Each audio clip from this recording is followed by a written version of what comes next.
Architect conceptions.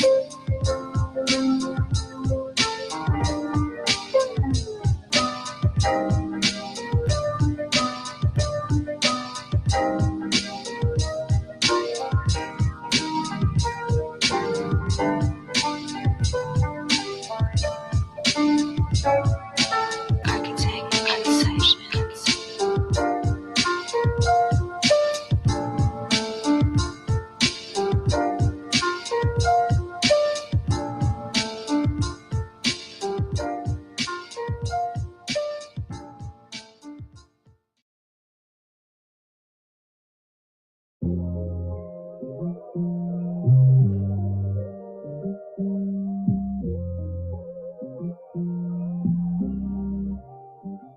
You gotta know,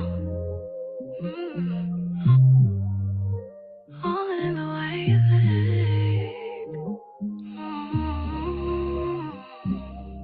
Boy, you got so much soul, but it's cute for you. Drive a Rolls Royce and Impala old school. Boy, you act just like your daddy. Say it's E&J over cognac, unless it's Hennessy. Find it hard to be lonely for now. This might be for you. So come here, how you look tonight. I bet your daddy taught you right. Come to my city, let's make it a reality. You got so much soul, daddy. Like you came up in the 7 days. Got the slow jams on, hit them bass boys while you're singing Mrs. Jones. You like that? Baby, it's my turn, I want it right back. Grooving it all night. Watching you is better TV. When it's over, let me hear you say, down on my, down on my, down on my. You got the thing, yeah, for the side. Both know it's strong. And you got a healthy appetite. Delicacies, pieces of me. Tripping for your mustache until you hit my seat. And got cheese all up in the wine. I've been sipping all night. Hard to be lonely for now. This might be for you. So come here, how you look tonight. I bet your daddy taught you right. Come to my city, let's make it a reality. You got so much soul, daddy. Like you came up in the 7 days. Got the slow jams on, hit it from the back while you're singing Mrs. Jones. You like that? Baby, it's my turn, I want it right back. Grooving it all night. Watching you is better TV. Let me hear you say, down on me, down on me, down on me.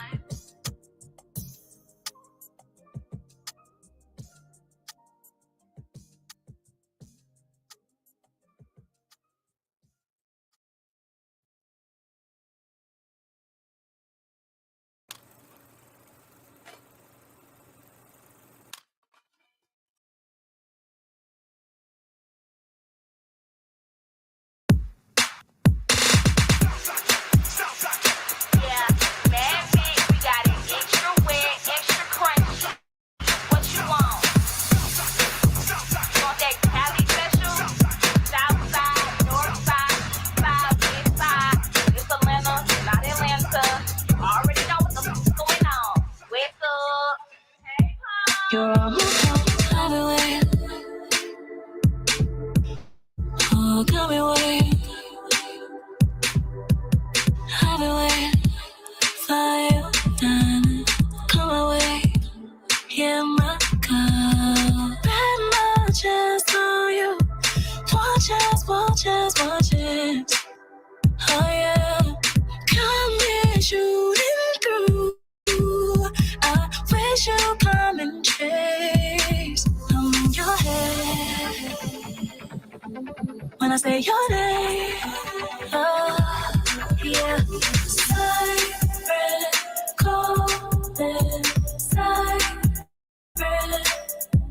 You're almost home. You can feel this connection. Breathes like a confession. You're drawing misdirections.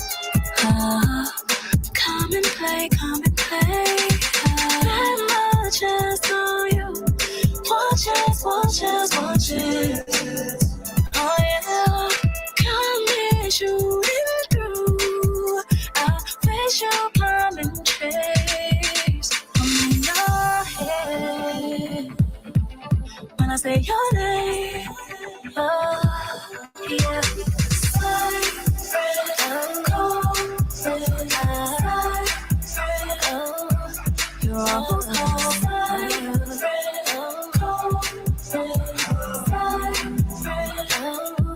You're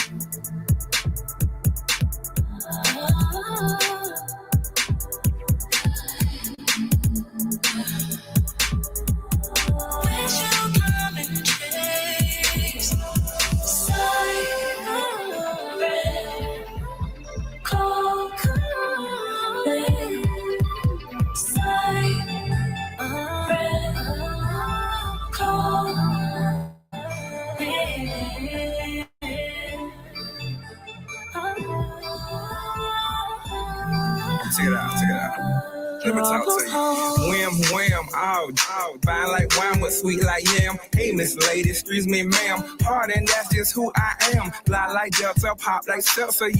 And me, we together, breaking on down, do whatever. Somebody better tell them, I need you right now. I feed you right now. And when the lights down, I eat you right. Call you when I get closer. Can't wait to kiss all over. I told you, I told you, I told you. Sleep over.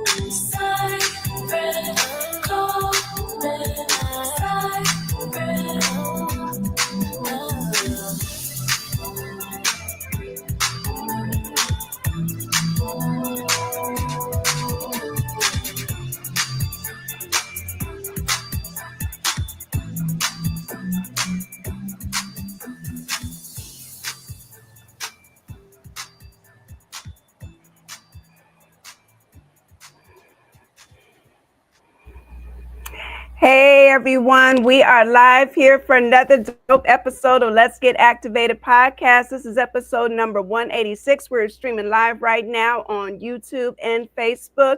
Tonight I have a very special accomplished guest in the building. This lovely lady here, she has sung backup for Miss Toni Braxton. She has appeared on The Voice. This lady has gone on tour with Oprah. This lady has written songs for Keke Palmer, everybody. I would like to introduce the queen. We have professional singer, songwriter, and vocal producer, dear Callie. What? Hey. I think your screen is paused. I think we might have lost her just for a second here. But we do have, dear Callie, she is accomplished here, a very dope, artist here in the building. So hopefully we can get her screen to come back up so we can get into this conversation with Let's Get Activated. Definitely be sure to, if you have any questions or anything for her, you can definitely put them here in the chat. And, we'll definitely get those questions answered. Now, here she is. I believe she's coming back here. Technical difficulties, as that can happen from time to time. I see she should be back. Okay, so she probably went out and went back in. But as I said, everybody, thank you for joining, Let's Get Activated tonight. We're definitely going to have a great conversation. As I was saying in the intro, you know, she has appeared on The Voice. Oh, here she is. I think she's coming back. We still got a black screen here. I see that you're on, but I'm still got a black screen. You might have to go all the way out and come back in if you can hear me. But she has, like I said, she's appeared on The Voice. You know, she has, you know, sung background for Toni Braxton. She's done a lot of great things, and I'm definitely looking forward, you know, to have this conversation with her and talk with her and all of that good stuff. Hey, thank you. Peace to the guy, King Kamal, is a fellow. Yep. Atlanta by way of Chicago. I'm loving the intro music. Yeah, it was a vibe. I was backstage here vibing to it. That is her latest single, Siren. And it's definitely a very good song. You know, it's definitely a vibe. It's definitely got that ATL vibe to it here. I'm still showing a black screen. She's trying to come back on. I'm gonna see if I can message her, because we were definitely, she was on earlier. But thank you everybody for your patience coming in on here. She says she doesn't know what's going on here. Let me chat with her and come back in. Let's see if you can hear me. Callie, just make sure that you're, you know, reset your camera and everything too. Hopefully we can get her to come back on. Definitely, you know, be sure to follow her. I'm going to go ahead and put her Instagram link on here. It's Dear Callie _. What I might do is, you know, I might play another visual depending on how long that we can, you know, get her on. I definitely appreciate everybody's patience. You know, sometimes in this world of, you know, lives and the internet. Let's see. We still got a black screen here. I'm not sure. Can you hear me at all, Callie? She might maybe try getting on with your phone. See if I can just messaging her. Thank you all for your patience. I see you all watching and viewing, and you know, we're trying to get her to come back on. Let's see here. In the meantime, while I'm working on getting her back on, I might try to pull up another visual of hers, maybe, or maybe like restarting some of the visuals I had, if you all are cool with that, just so I can get her, you know, back here onto the stage properly here. So you guys just aren't here watching me just talk. So let's see here. See if I can get something else playing for her in the meantime.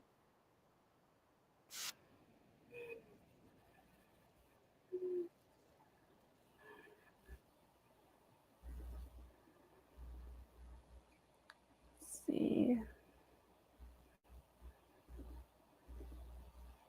Thank you guys for your patience. I appreciate you all. Okay, I'm going to go ahead and play her visual again, Soul Daddy, just until I can get her back on here. Thank you guys. I appreciate it.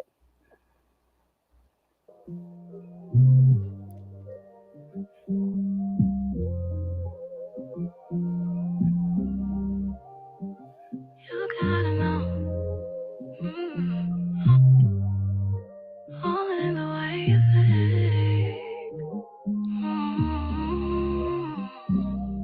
Boy, you got so much soul, but it's cute for you. Drive a Rolls Royce and Impala slow. Boy, you act just like your daddy.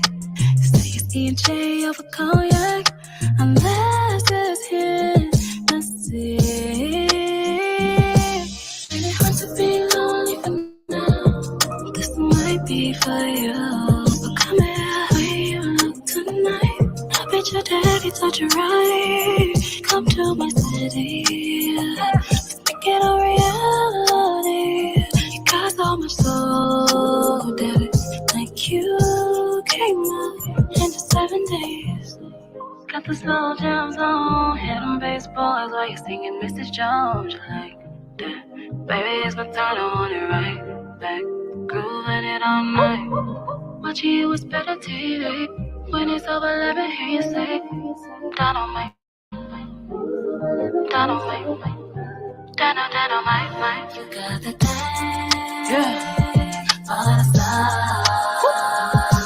Both know it's strong, and you got a healthy appetite. Delicacies, pieces of me. Tripping for your mustache until you hit my seat. And got cheese all up in the wine. I've been sipping all night. And it hurts to be lonely for now. This might be for you. So come here, how you look tonight. I bet your daddy taught you right. Come to my city. Stick it on reality. You got so much soul, daddy. Like you came up in just 7 days. Got the slow jams on. Hit it from the back while you're singing Mrs. Jones. You like that? Baby, it's my turn, I want it right back. Grooving it all night. Watching you is better TV. Let me hear you say, down on me, down on me, down on me.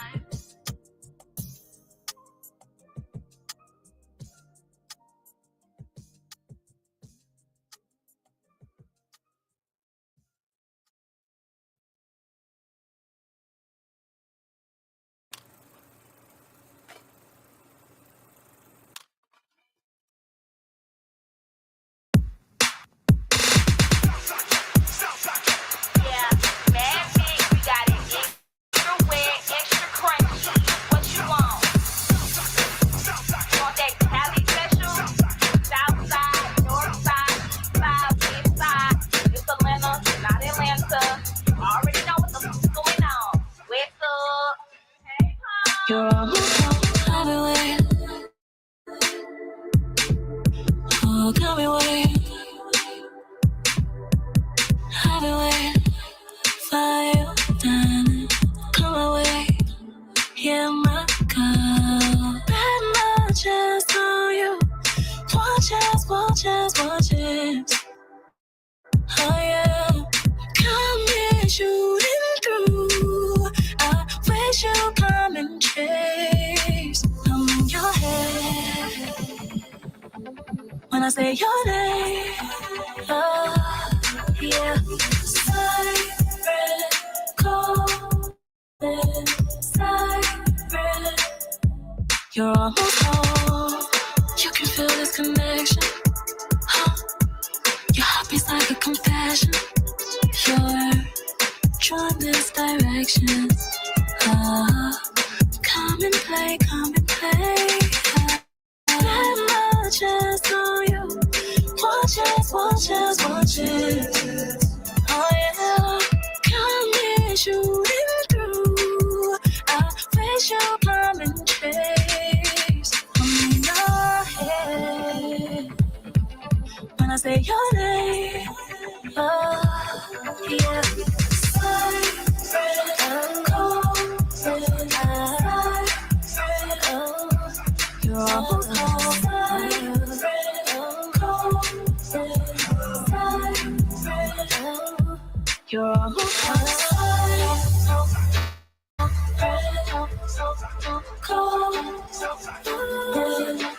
You're almost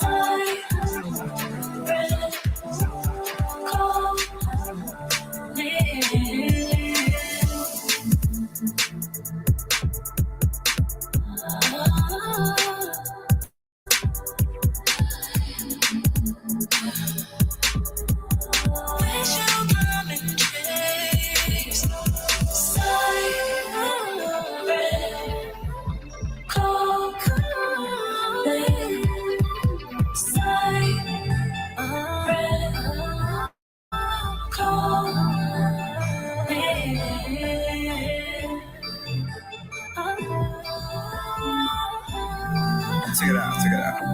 Let me talk to you. Wham, out. Fine like wine, but sweet like yam. Hey, Miss Lady, excuse me, ma'am. Pardon, that's just who I am.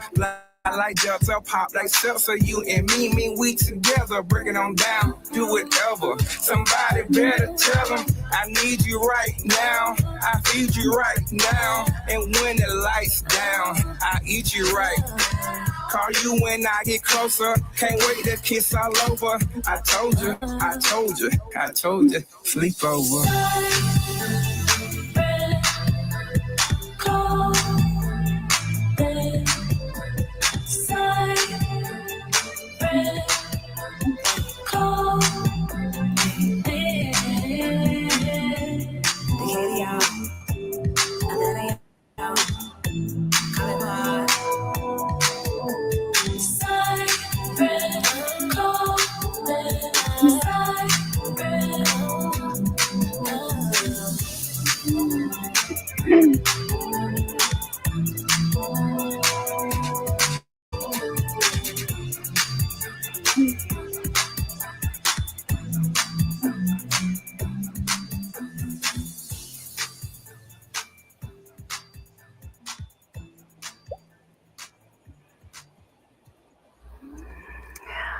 All right, everybody. We are back on Let's Get Activated podcast, episode number 186 here. I would like to introduce professional singer, songwriter, and vocal producer, dear Callie in the building. Am I here? Yes, you are here. I don't know. Like, I was sitting here last time you introduced me. I was like so excited. And then you were like, I can't see you. I'm like, what?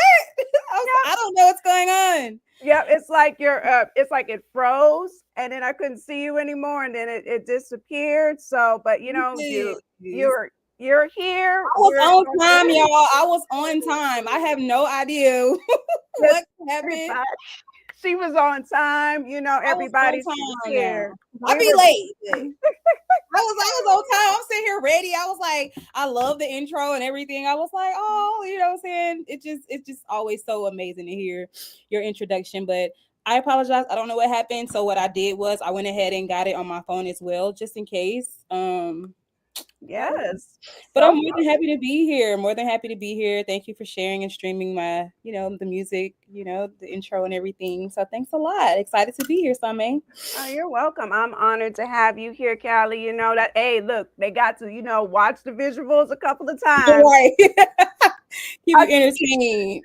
Yep. I say you never know what happens in the live, but we're here, so that's what counts, So definitely, before we get into your story, we definitely got to talk about the dope music, Hey. Like Soul Daddy got me ready for Valentine's Day, and Simon, girl, you had me back. I'm sweating, girl. You brought me on my club. Yes. Yeah.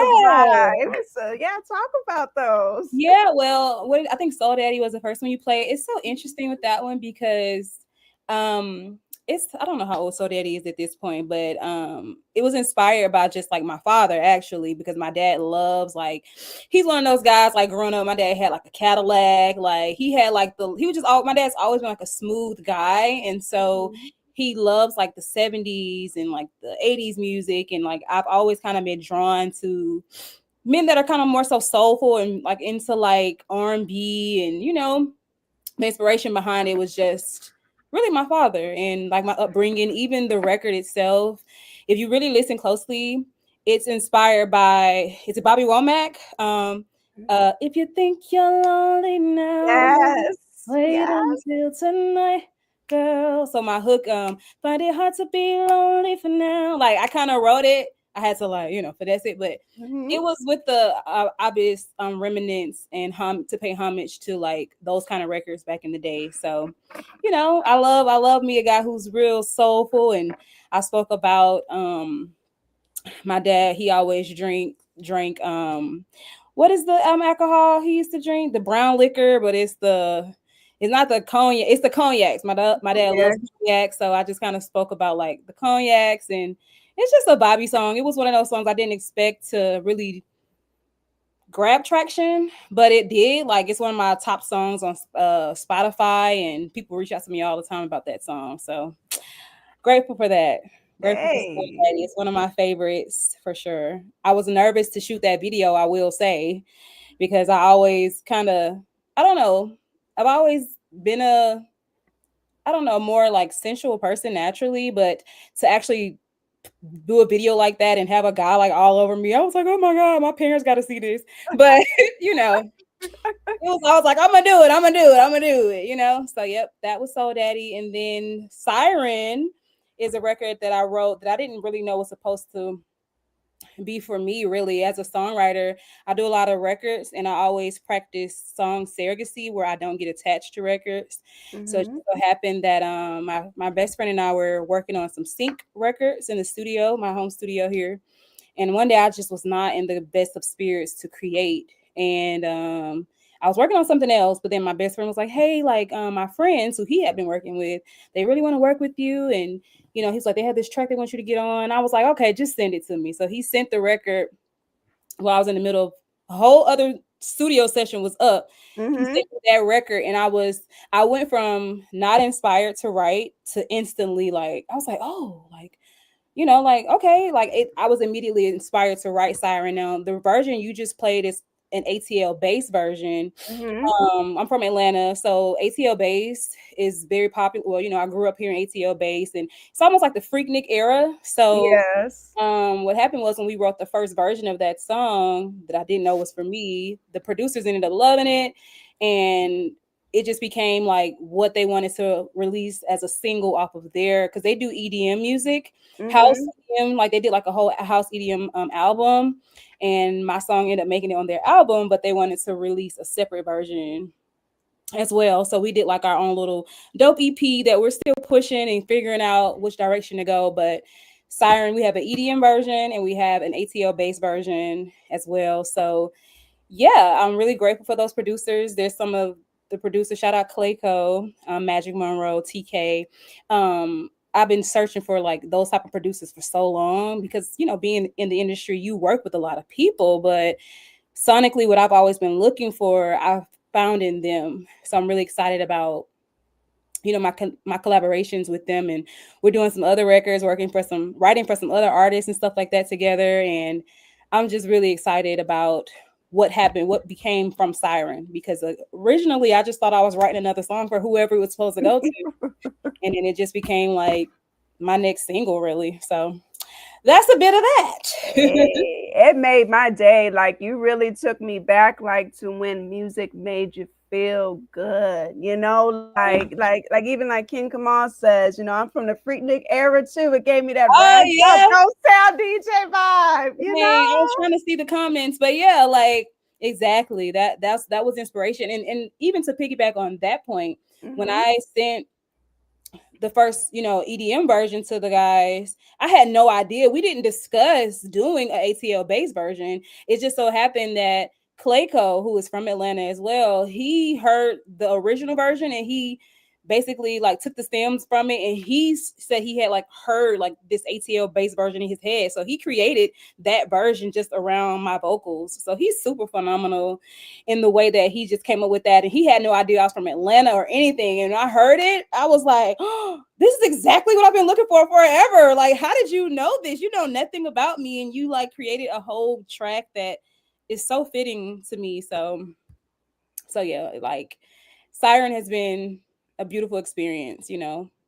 It is. I love it. I've got the whole EP in my playlist, but you know, I had to take it to the ATL, you know, my southern roots on my dad's side. I had to take it there. You know, Freaknik vibes, you know. So yeah, I'm excited about Siren. Super excited about it.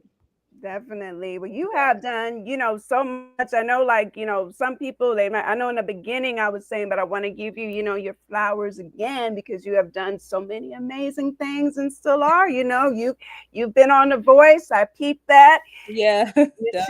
You should have went through all the way. By the way, I got to say that, you know, you've sung background for Toni Braxton. You've written for Keke Palmer. You've gone on tour with Oprah. You've done so many amazing things. So we definitely got to get into your journey, your you know, just your whole story of Dear Callie, you know, from your start. Where to start? Where do you want to start? Like, I think after you've been doing it for so long, for one, let me say, like, I'm still growing. I still, so much I still want to do. I just think it's a great way to be introduced to the world, but I also always feel like, you know, there's just so much for me to do. There's so much more God has for me to do. And initially when like with The Voice, I will say I was so heartbroken I'm so devastated that I did not make it far on that show.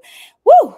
It's a long story. So before I do that, where do you want to start? Where do you want to start with that?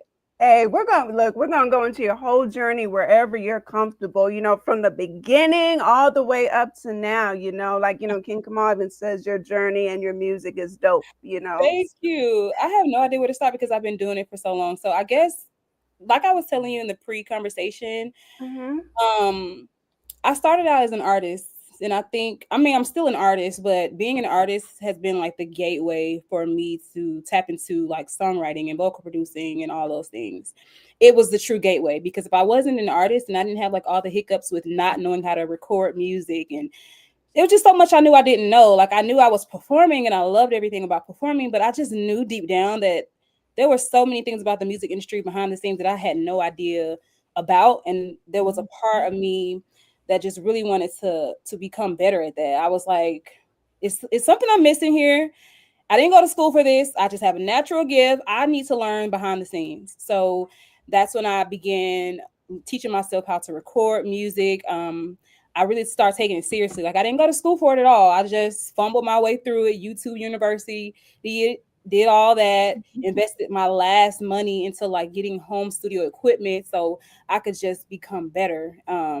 So that I could be more of an asset. Like being an artist is great, but I noticed once I start recording myself how many producers wanted to work with me just because I already knew I can record my own demos. Oh, you ain't got to pull up. So, girl, heck yeah, let me send you some tracks and so you can write. So that's kind of how I started to like merge my way into being like a true songwriter. Like I've always written my own music, but like really learning songwriting, like learning and understanding what a verse is and what I'm supposed to talk about here. Really understanding like song concept and idea and melodies and just it's a real thing that I don't think artists you will never know if you don't take the time to truly like learn it.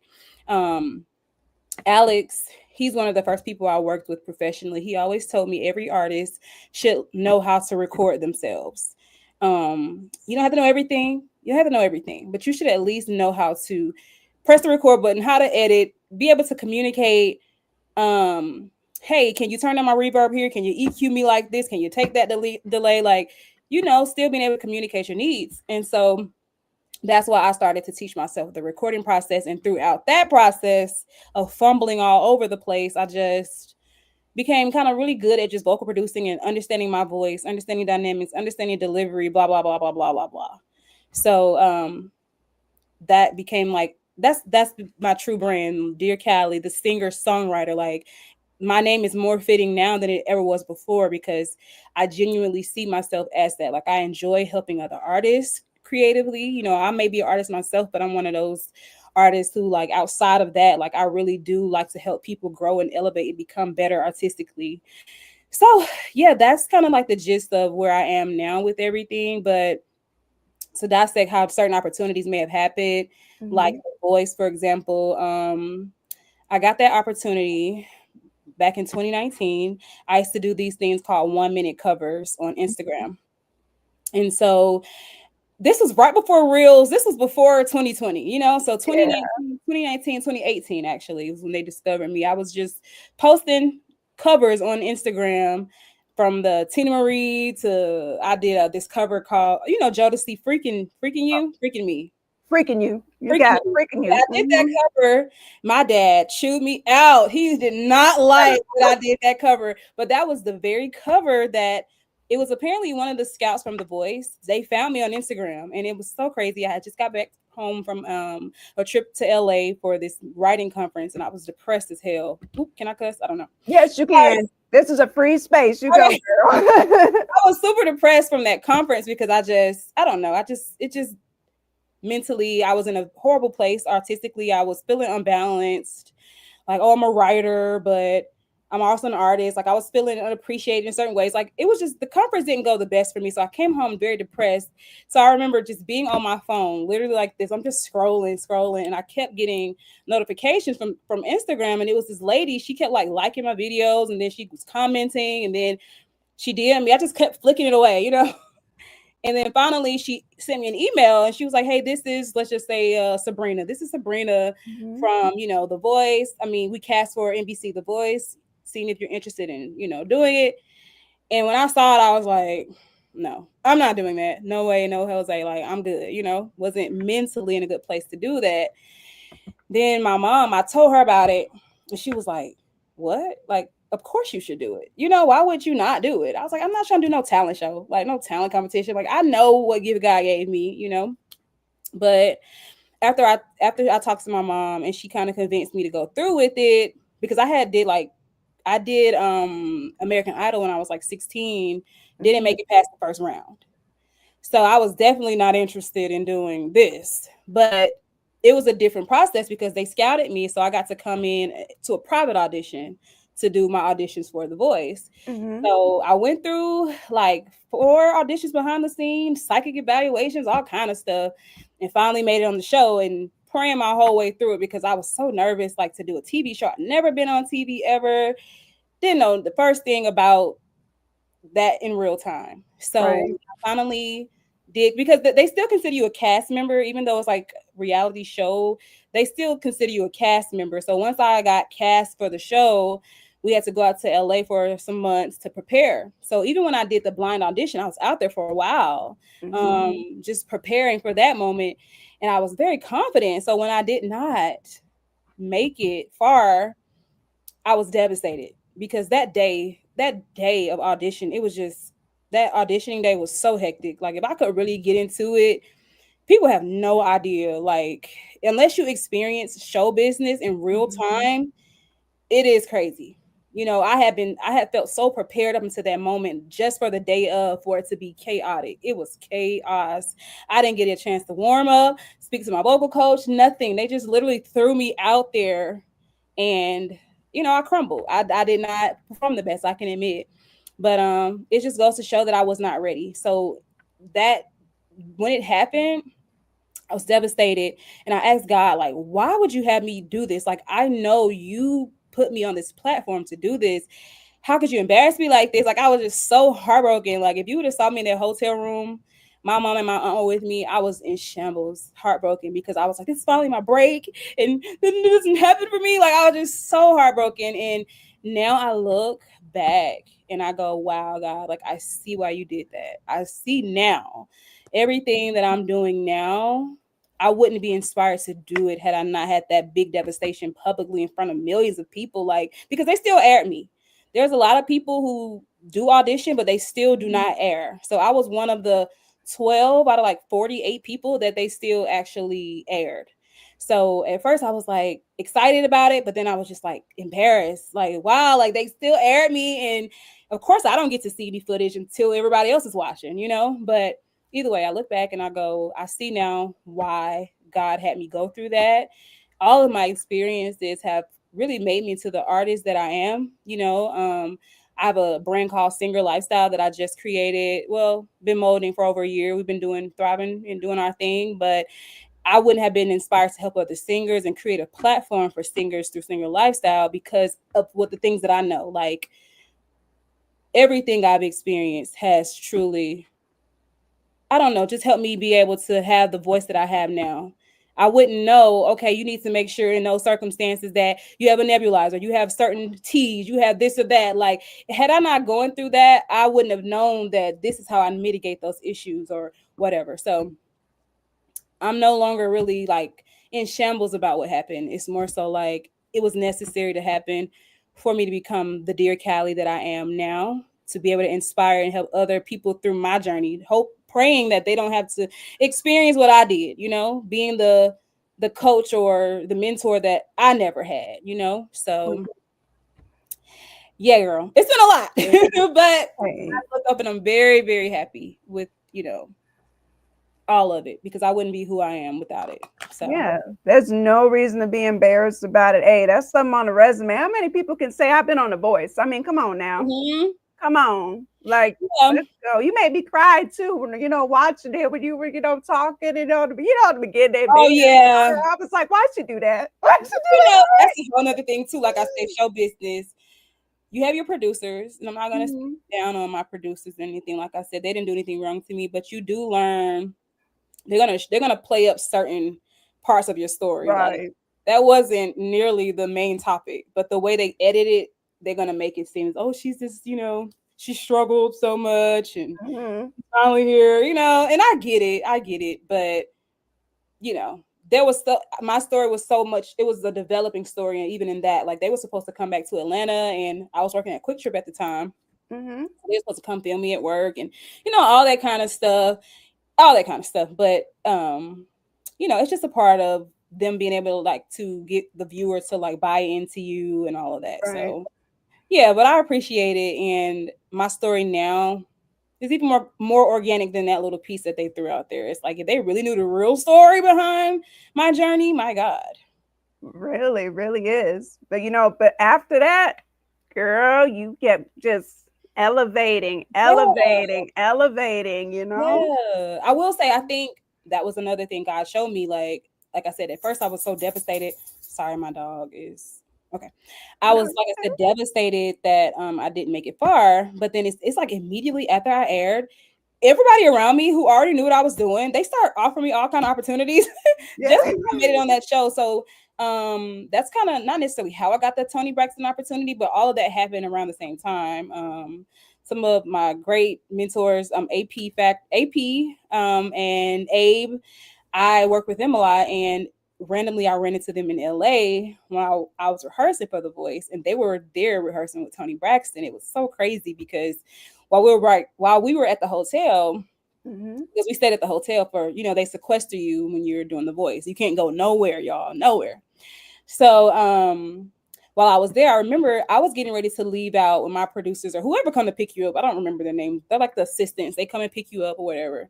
And I was Mhm. getting ready to go to the studio hall where we have our rehearsals. So while I'm in like what's the waiting area in the hotels? I was down At there the in lobby. the Yeah. lobbies. Mhm. And the contestants, we all kind of talk and converse, and they were like, "Guess who's at the rehearsal hall?" They're like, "Tony Braxton's there. She's rehearsing at the same time as us." And I was like, "Okay, that's cool." Crazy. So I get there, have no idea that my producer friends who I work with in Atlanta had no idea they were in LA. Wow. So it was so random. It was like four of us who go at a time to go to rehearse for our songs or whatever. I was the Mhm. last one to go. They, instead of them letting me go for my rehearsal, the band took a break. So I'm sitting in the hallway just by myself, you know what I'm saying? Because I gotta wait now for the band to come back Right. in 30 minutes. I'm just sitting out there by myself. Then coming out of the room is Abe, who I know from Atlanta, the producer I work with. And I look and he looks and I go, Abe, and he's like, Callie. And I'm like, what are you doing here? And he's like, what are you doing here? And I was like, I didn't tell you, but I'm here to do The Voice. It was just so random. And he was like, what? We here working with Tony. And I was like, what? You know, it Wow. was just crazy. So he was like, come here. And like, I wasn't supposed to go nowhere because you're sequestered. You're not supposed to. But the person who was watching me wasn't around. So I went in I went in the room with them, and I didn't get to see Tony that day, but I got to see Abe and AP. He's like, "Come here," and they were just so surprised, like, "What you doing here?" It was just crazy. So after I aired and everything, like some months later, at this point, they just reached out to me to do the Tony Braxton opportunities. I got to do work for her like twice, so it's amazing how God works because I was like, I was just in the lobby and everybody was talking about how Tony Braxton's rehearsing here, and then they're rehearsing with y'all, you know, because everybody in the music industry is very private. Like you can't really talk about like who you're working with, what you're doing. Right. But we were both surprised to see each other in the same space. Like it was a crazy coincidence. But yeah, so I say that to say like maybe the voice opportunity didn't happen for me for a reason. But it still opened so many doors following that. You know, I got to do the Oprah thing because, like you said, it's a resume builder. Like the fact that you can even say, Mhm. like, I did The Voice, people are like, oh wow, it just makes them, I don't know. It's like I've been this person, but because I got on this stage, now it just, I don't know, elevated me to a different place in people's mind. So Mhm. it started to open doors, and the doors haven't stopped opening. Like I did the Tony Braxton stuff, the Oprah opportunity. I've sang a couple times for like a couple basketball games. I've been in corporate bands and just working with tons of talent. Got to do the Keke Palmer stuff. I wouldn't have been able to write for Keke Palmer if I was still on the show because can't say too much, but they put you on certain contracts where you contractually can't do certain things. So it's done nothing but elevate me. I will say that for sure. So I can't even complain. Like I see now why it developed the way that it did. So yeah. Yes, it definitely did. And then, it was so great watching your documentary that you did last year, and you were just talking about you've done like, stuff for other people performing, but then you finally got to do your own show. And I was just impressed when you were kind of talking about preparing. And then it's like, I think what Sure, I don't done now. I'm like, what do I do? Because I've done so much now. I'm like, which documentary? girl, I be researching. So you said like your sound engineer hadn't showed up or something like that. And so you were just preparing for like your kind of first kind of thing on your own. I think this might Maybe it be was the One Music Fest. I think this might be part of the picture that we have in the back, but One Music Fest. Oh, whoo, girl. One see, Music Fest drove me crazy. Like, but yeah. I was impressed by that, I don't even remember because there's still a whole documentary piece. Oh, I know what you're talking about.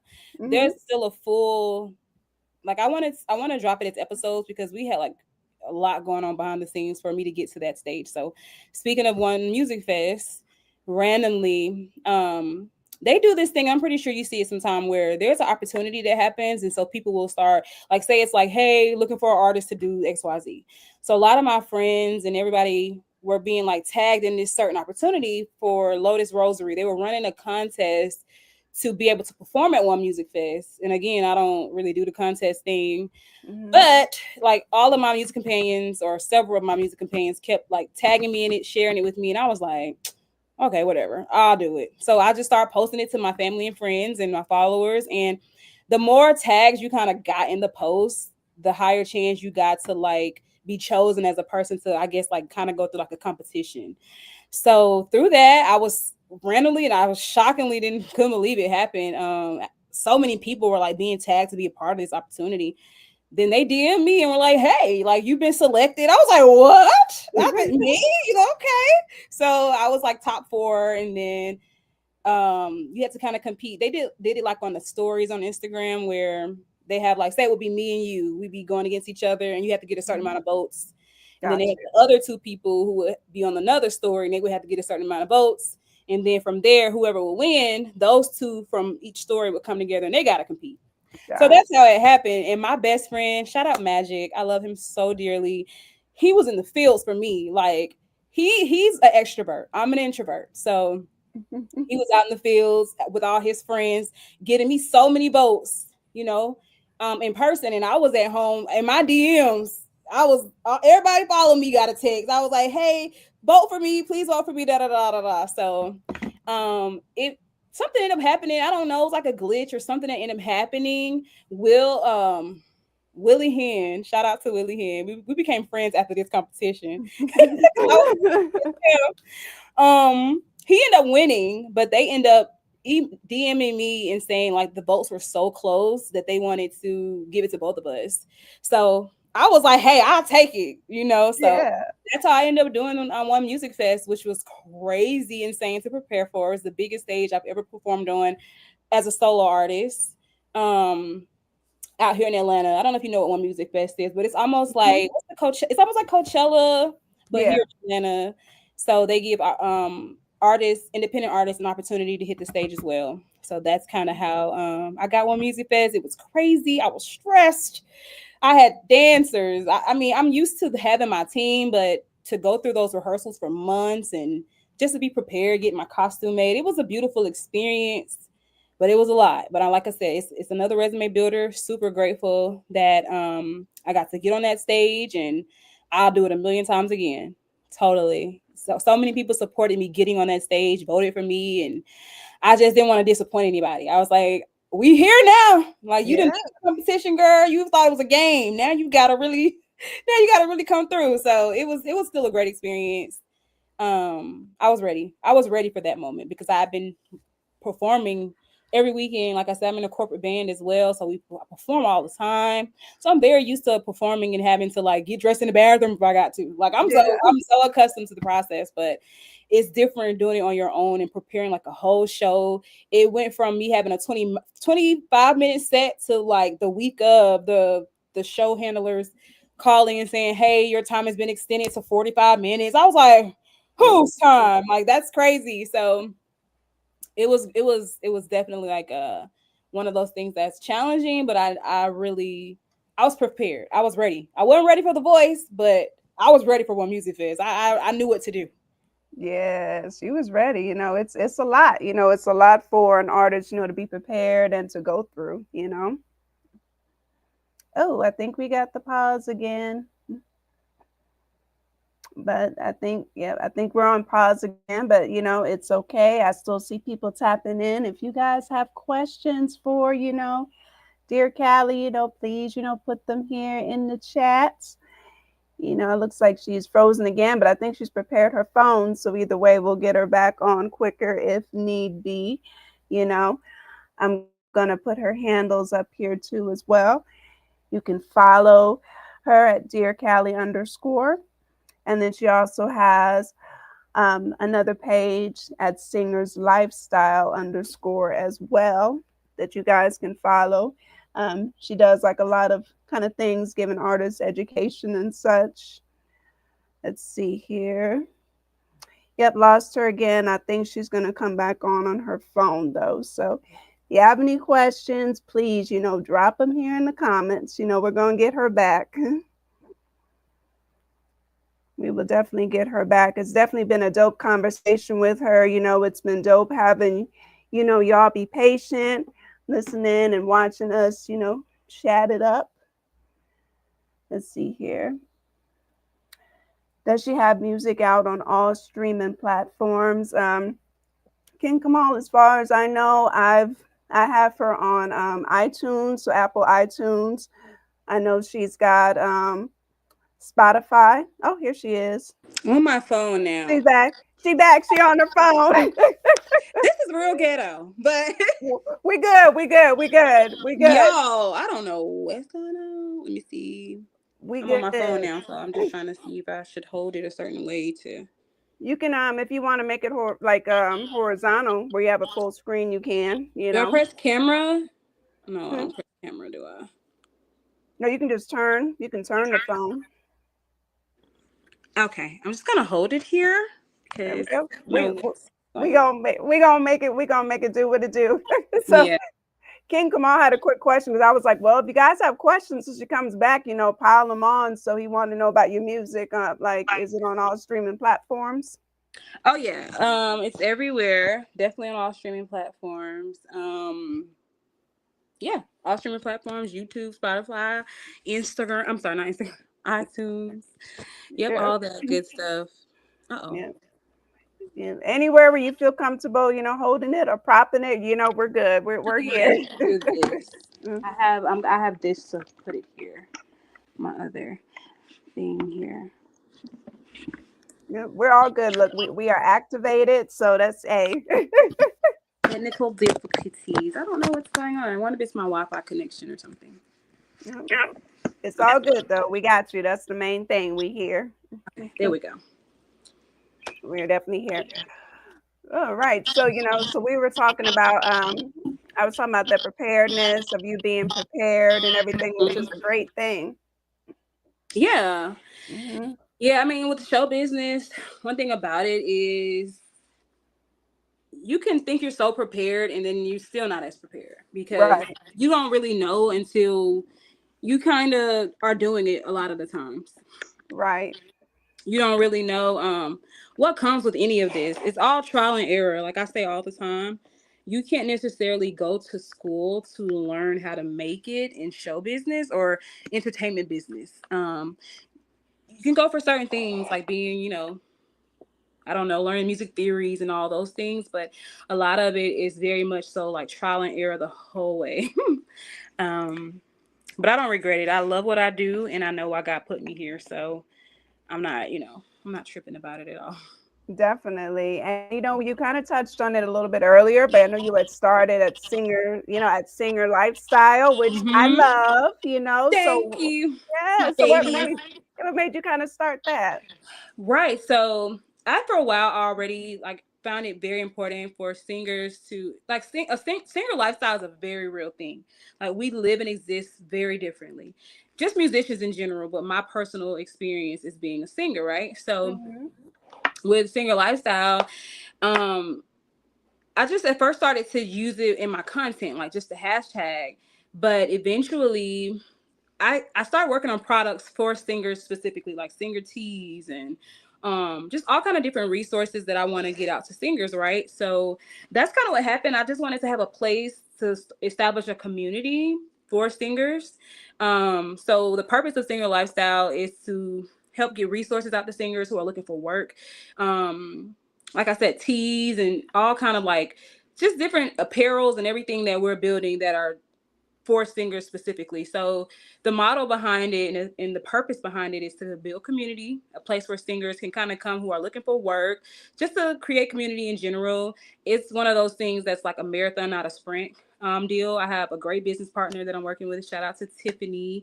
We're building some great resources, which we wanted to drop them in January, but we're close. We're really close to dropping them. So God willing, by the end of February, March, we'll have our first batch of resources available for singers who are looking for work, and just opportunities in general. But one thing I noticed is that a lot of singers want opportunities. They just don't know how to find them. Same thing that was the same issue I had when I first started. I remember I was on a cruise with my mom and I saw this lady singing in the lounge and I was like, they hired them to be performing here. So it was crazy. I couldn't figure out how to get started in that. A lot of singers and artists in general feel like the only way you can be a singer is to be an artist. But there are so many other avenues that you can take to utilize your gift and be paid. A lot of people who perform in like bands and stuff like I do, we get paid more than a lot of independent artists get paid to do tours. So a lot of our resources that we'll have available will give them access to opportunities on cruises. If you want to sing on a cruise, if you want to sing at resorts and hotels, if you want to sing in a band, if you want to sing, like I said, cruises, resorts, hotels, in a party band, these are ways you can financially support yourself and make a living off of your gift. And a lot of singers don't know about it. And yeah, so that's what we're doing. We're creating the resources to be able to tie them and connect them directly to the agencies that they need to look into to get hired, and also like offer them some free resources like the songs you need to rehearse and know, because there's with bands and cruises and stuff, you have to know like hundreds of songs, tons of genres, etc. And a lot of singers who are familiar with the process, they feel that, if I do this, it's going to take away from me as a performer, as an artist. But in my experience, I feel like get what you are supposed to get out of it and use it for your own craft. Like the fact that I perform so much, I could sing at 2 a.m. or 2 p.m. I'm always ready. I'm always ready to hop on a mic, and it doesn't take away from your artistry. You just have to know how to use it and when to say, okay, it's time for me to switch gears. I got what I needed from this, and now it's time for me to change gears. But if anything, it's going to do nothing but enhance you as a performer. And then I didn't even realize that it was going to enhance me as a songwriter. Like the fact that I'm in a corporate band and I'm singing all these kind of songs in different genres all the time, I can go into almost any situation and write for any artist because I'm so familiar with so many styles of music now, Yeah. So that's kind of the direction we're going to be taking with Singer Lifestyle. Over the first year, our focus has just been like brand awareness so that people can become familiar with Singer Lifestyle, the brand. But you'll see slowly here, we'll begin to really create genuine community, which is why I took my own, like my Dear CALLIE account, my music account, to start creating the conversations around the very things that I want to help singers with, and just artists in general, like the studio process. And, one of my main pieces of content that has been like going crazy is me talking about, people being, in the studio wasting time and like trash vocals. And I'm not trying to hurt anyone's feelings, but it's more so like, we got to do better with this music. And sometimes the message that you want, no one is putting it out there because you are the one who needs to be the one to bring the message to life.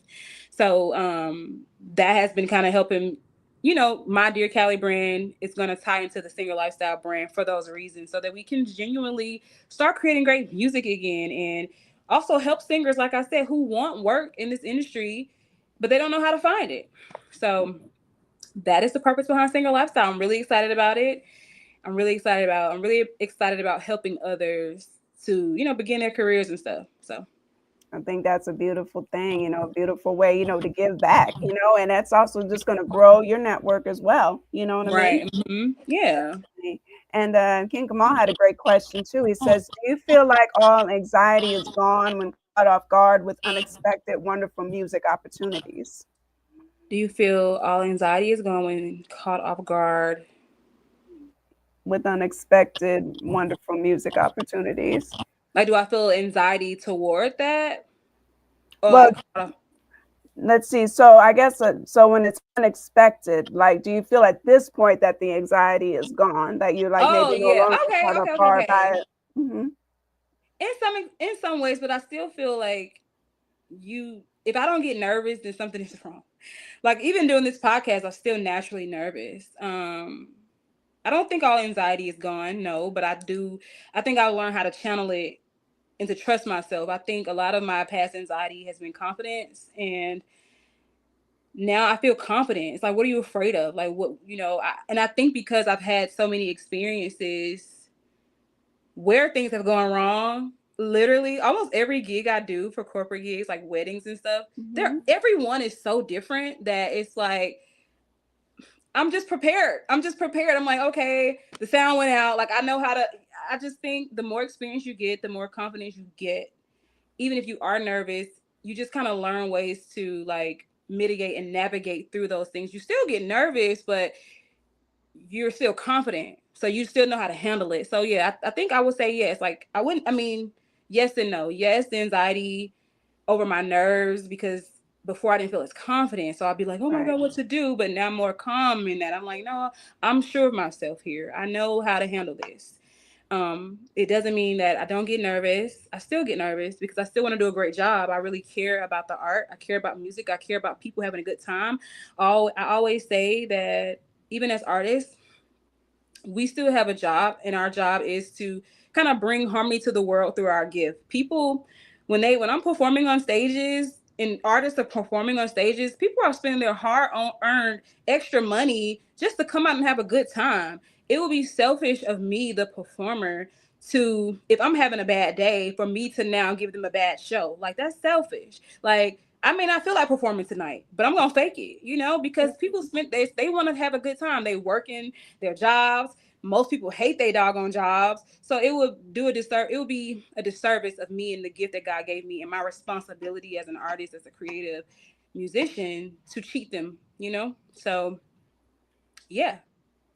I feel that. I feel that. No, you know what? Nervousness is good nerves when you're passionate. Like, look, I still get nervous before the live button starts on my show, believe it or not. Yeah, of course. And Naturally, yeah. and then, like you said, we have the little technical things that happen every now and then, but as professionals, we just keep it moving. That's a That's perfect all. example with this. I was just like, okay, let me get it on my phone. Like, I didn't get flustered in the past. I was like, oh my God, you know what? And I was like, no, I'm just going to be relaxed. It's going to happen. Like, God's going to take care of it. The people who are supposed to see this will still see it.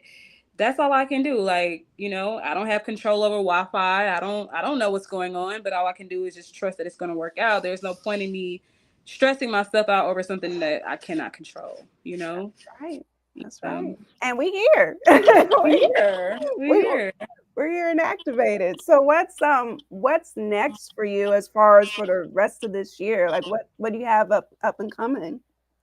That's a very interesting question. So I will say this. I decided as of January that I wanted to really dive into, how they say, just post the content, just post the content. Mhm. And before I did the show The Voice, I used to always kind of be like that person who does kind of like I've always had like a big personality, but I've always spoke my mind on social media too.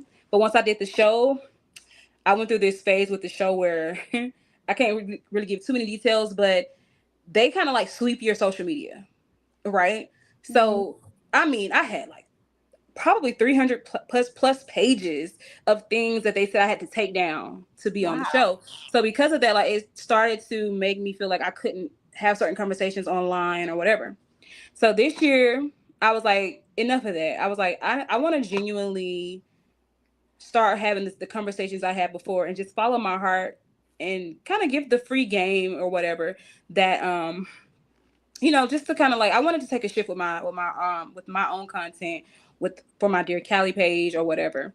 So this year, I will say a lot of my goals for this year are with the focus of vocal production and songwriting and obviously artistry, but in singer lifestyle, building the community brand, getting my resources out for the community. Like I said, I will always be an artist. I will always release music.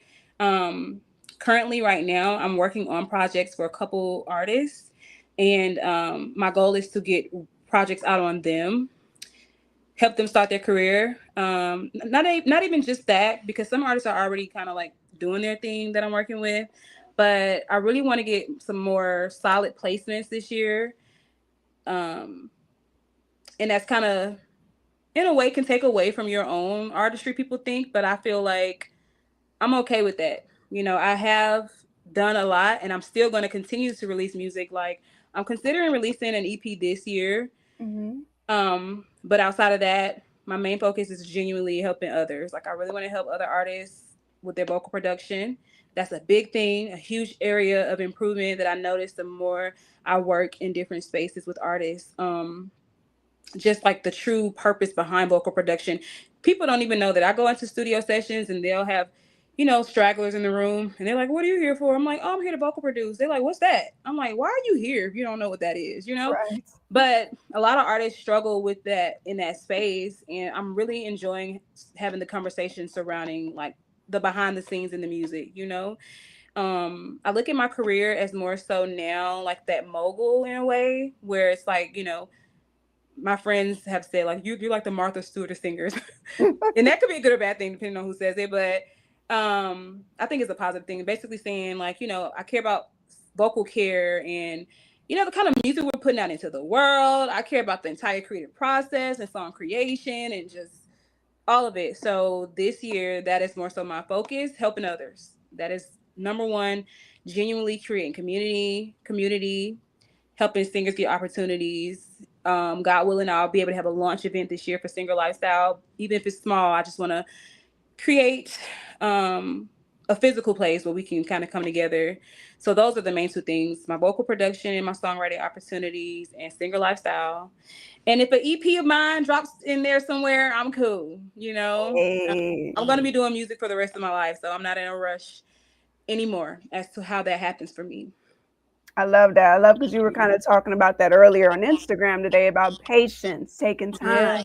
Yeah, because so many artists go into studios, and I blame it on obviously like what we hear in media, where it's like somebody will say, "Oh, I recorded that song in 15 minutes." Now artists in their brains are thinking like that is the standard.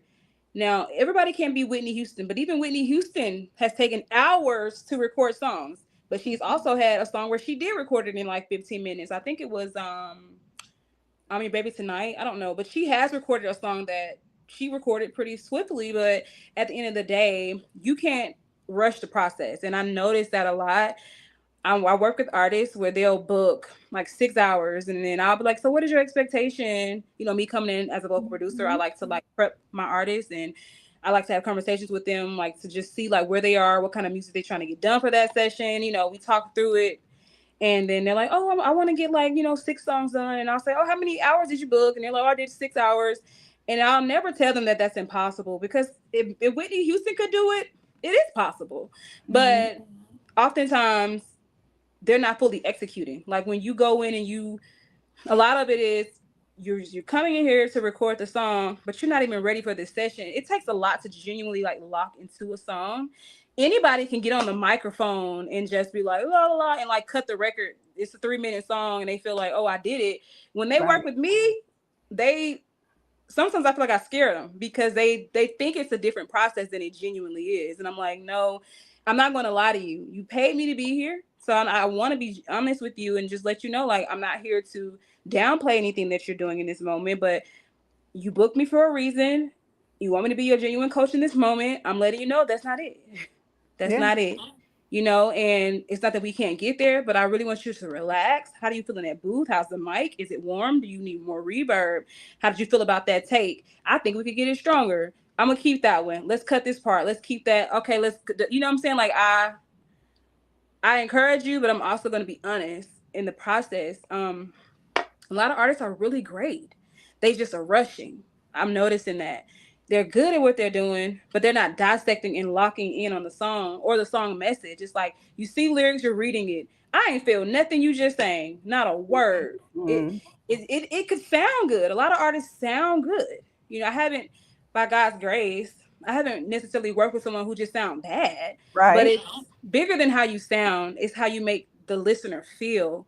And that's where I'm struggling. I'm struggling for artists to see that. It's like when you listen to all of the greats that we know and love today, who aren't even here anymore, a lot of them, Mm-hmm. they had a way to sing a song that made you personally connect to that because the song is bigger than you. It's more so about what other people are going through.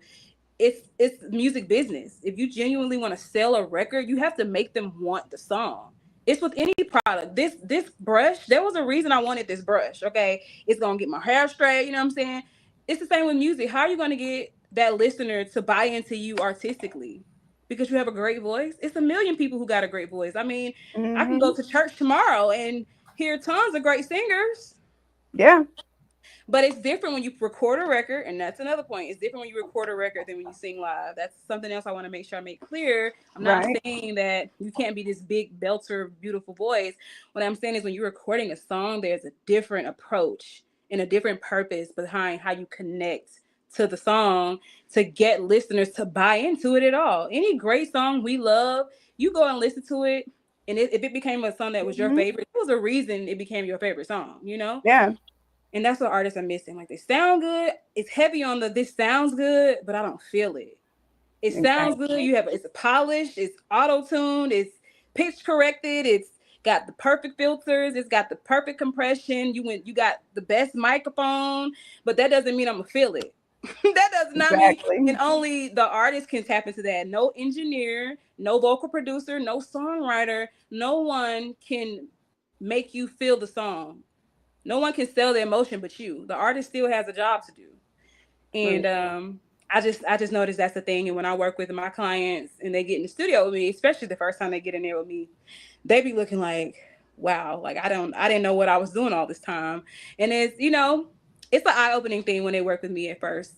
Because I really do take my time and I pay attention to how like the emotion behind every word almost. It's like, okay, and not to be tedious because I do Mm-hmm. like it has to be very natural, right? Yeah. I don't care about a perfect vocal. I care about feeling it, you know. So it's a process though. It's a process, but I care about the music, and I said I will never allow a room I come into to diminish that purpose in me. Like if I start feeling like, oh, I'm gonna just get the check and go home, I know it's not the room for me and the artist I need to work with because I genuinely care about the music and I won't diminish um my purpose, you know? I'll just simply remove myself from the project and be like, I'm not fit for this project.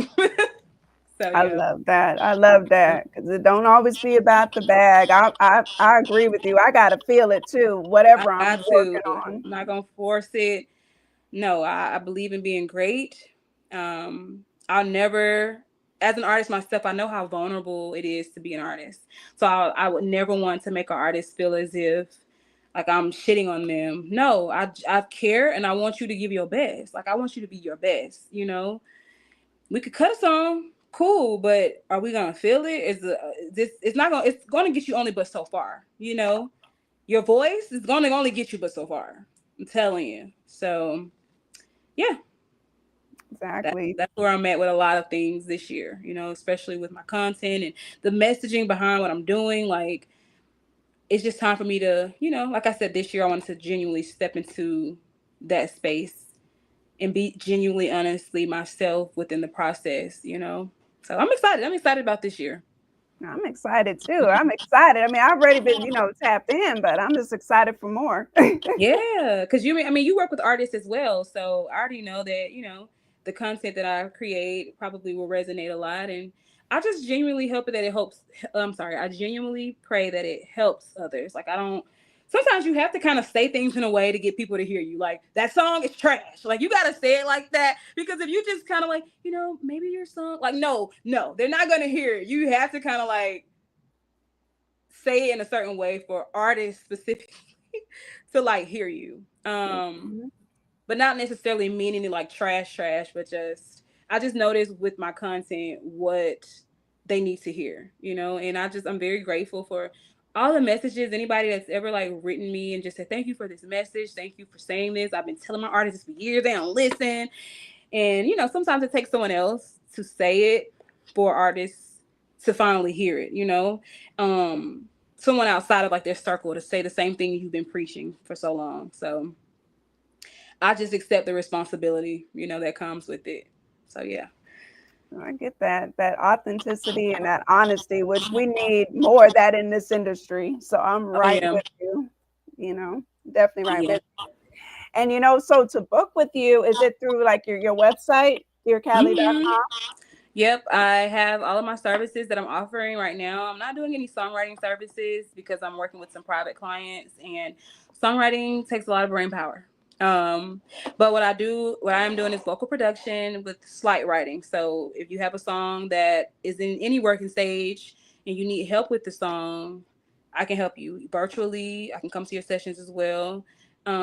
People don't quite understand what vocal production is sometimes. So basically, think of vocal production as your vocal coach in the studio, but with the purpose of like the song execution and the song creation process. So even if you write a song and maybe it's not laying right, maybe you have too many words in a part, maybe we need to tweak that. Well, that's still songwriting. Like, I can still help you tweak your songs and stuff like that, but fully writing records, I don't have the capacity to do right now.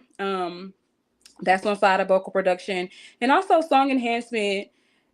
People book me for that as well. So what that would mean is, say you have a song that's pretty bare, but you want to fill it up with like harmonies, arrangements, backgrounds. I do that as an enhancement service. I can cut it myself, but then some of it is I go into the studio and do it with the artist. Sometimes I'll cut the record, cut the tracks, send off the stems to the artist, and they can go into the studio and just recut like any backgrounds, or they can keep my vocals in there. It's theirs at that point. Like, you own it, it's your files. So yeah, that's how I'm doing my vocal production services right now.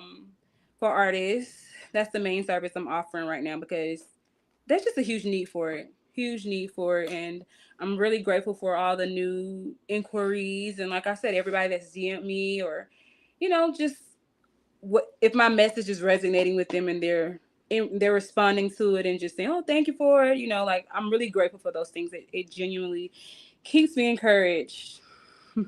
Definitely. It's a wonderful thing. It really is. Like, you're doing great things and people just need to tap in, and keep following, because there's definitely more to Yeah, come tap from you. in, tap in. And one thing I understand, because being an independent artist myself, I work with artists at different levels, right? So I do understand that independent artists that may feel like, oh, I would love the help, but I can't afford it, those kind of things. So I do also offer like song feedback, where say you have a song that you're working on in any stage, you can send it to me and I can still evaluate the song, give you genuine feedback to help you. So I do singles, EPs, and full albums. To, if you can't have a full vocal producer, but you still want genuine feedback, I still do that as well.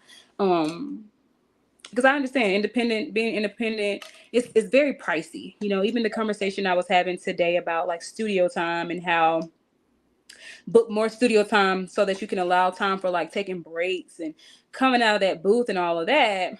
But I understand a lot of artists, they're struggling to even pay for the time that they are booking. So I understand that, and it's just finding ways to mitigate error. And if it's you having to prep before you go on your sessions, or just kind of really having a game plan for when you go in there, there's ways around it to still get a better record than we coming out of here with. Because the more rushed you feel to record, the more money you're wasting. I'm just being honest. Because in the long run, you do that and you get it out to these listeners, and then they're not going to listen. So then you're just going to keep doing that same cycle, and you're not going to get anywhere, So yeah, I'll be having a lot more of those conversations online. So if you are an artist that's kind of just seeking to get better and you don't even know how to articulate what's going on with you, I've done it. Okay, I have been doing this for such a long time now, since I was 13. So I kind of understand the psychology behind artistry. Like, it's a very vulnerable space to be in, and then it's a very clouded space. Like, you really don't even know half the time about the business aspects of things. So my goal is genuinely to like really push my messaging in a way to help people a lot more through those processes. There's so much information out there, you don't know what to listen to. It's like, listen, they speaking all these big words, let me dumb it down for you. Like, let me Yes. just tell you the meat. This is what they're saying, you know what I'm saying? So that's where I'm at with things. And if you're an artist, a manager, anything, just still trying to learn the business, and I'm still learning things myself, just tap in with me, follow me at Dear Callie _ DARCALLIE _ Hey, that sounds great. And I got one more question from you, kind of piggybacking off of the short documentary you did. Mm-hmm. So now, because I know you had that question that you were kind of replaying, kind of over in it. So to ask you now, like a year later, is it worth it, or was it worth it? Wow. See, let me even remember my documentary, because after I post it, I don't go and relive it. Because it's already, like I said, it's such a vulnerable space to be in. But basically, all of the things, I do feel like it's worth it. I was in a tough place when I was doing that documentary, because I had just come up on Music Fest, and then like I start reflecting on all of my experiences since I was 13, and I started to be like, wow, like, I've been an artist for so long and I feel incomplete in some ways. I feel like God wants me to do more. I feel like people come to me all the time and they need help, and I want to be able to help people. And I just was like, artistry alone and me just being an artist, it's just not enough. Like, I've always had like a bigger personality. I've always known that God wanted me to do more and say more. I just didn't know how. So during that time when I was doing that documentary, I was really trying to understand, like, is this it? I was like, I just feel incomplete. Like, I love being an artist. I love writing. This is cool. But God, you're telling me you want me to be more valuable within the industry. How do I do that? So I went Right. through like 6 months of trying to figure that out. And throughout that process, that's how I grew Singer Lifestyle, and started to become really more so. That was 2023. So yeah, that was the birth of Singer Lifestyle, and me figuring out how to go about that, because I wanted Singer Lifestyle to be some way I could help artists. Like, I really wanted to really bring genuine value. So overall, I will say it's been worth it. I wouldn't be here on this podcast talking to you if it wasn't worth it. Every time I've tried to quit, because I've tried. Mm-hmm. Okay.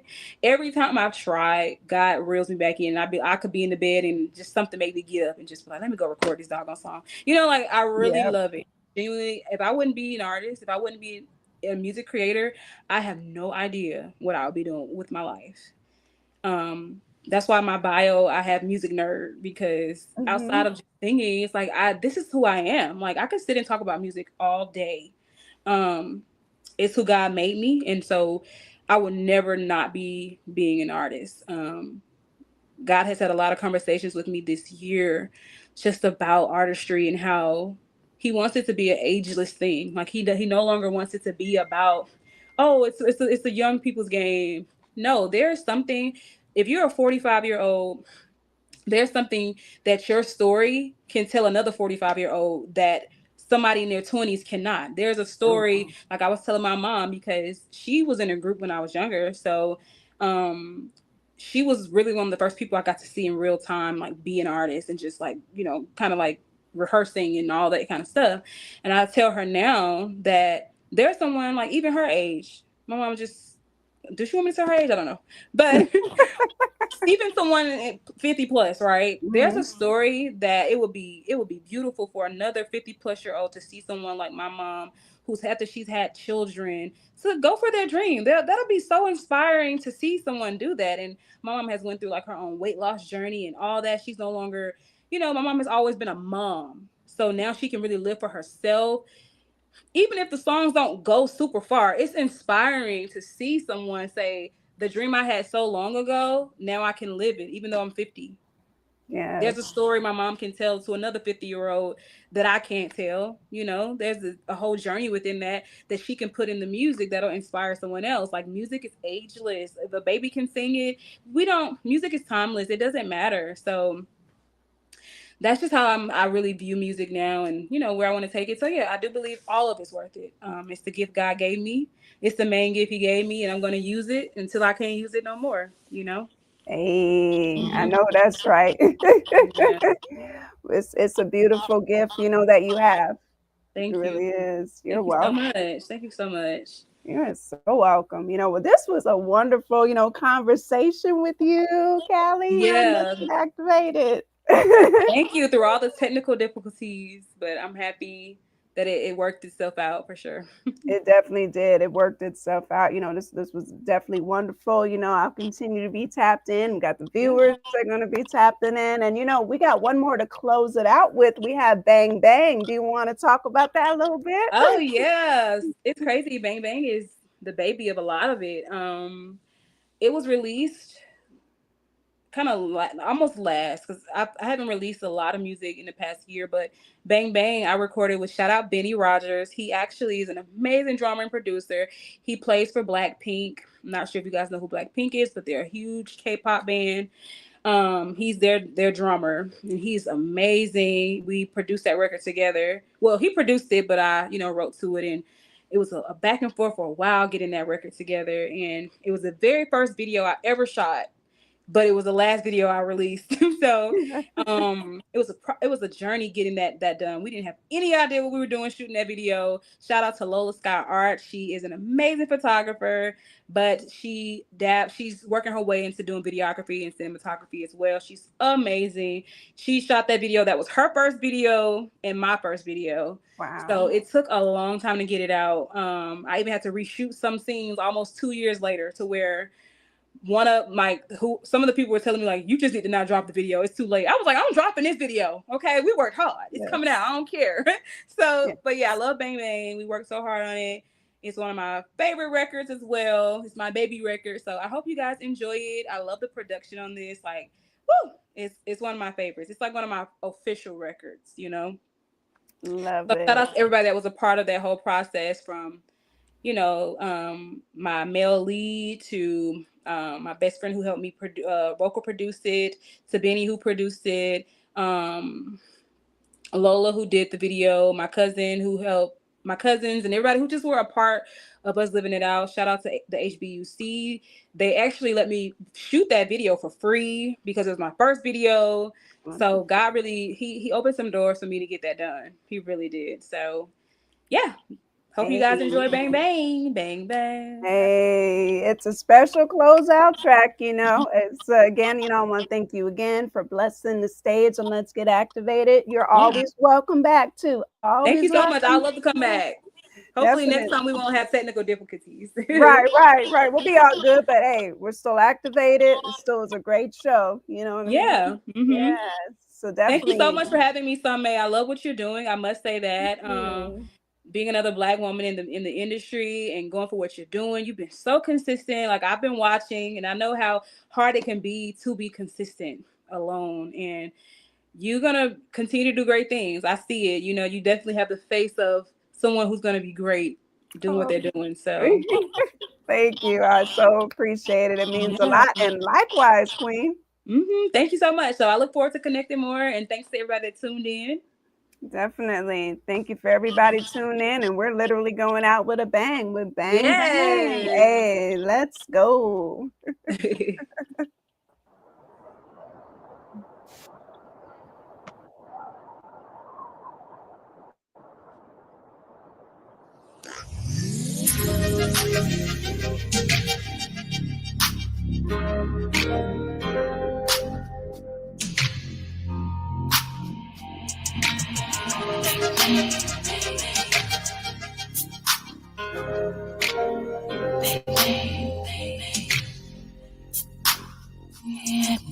Body blasting, real graphic. Thrown into your arms. Body heat, security. Guarded by your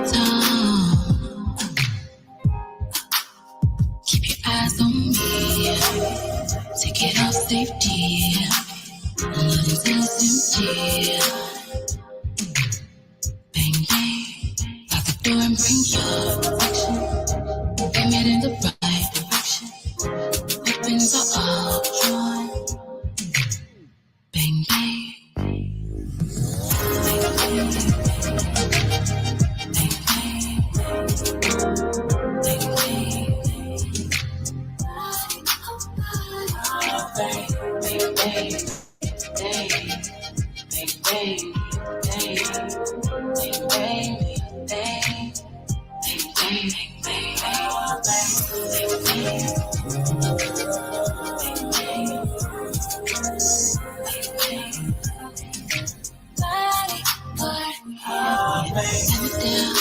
Check me out. You get a 5-star rating. You can use my words against me. I just sound so good when you pass me. You touch my body cause it's hurting. From the bang bang, keep your eyes on me. Take it off safety. Until it's empty. Lock the door and bring your affection. Aim it in the right direction. Weapons are all drawn.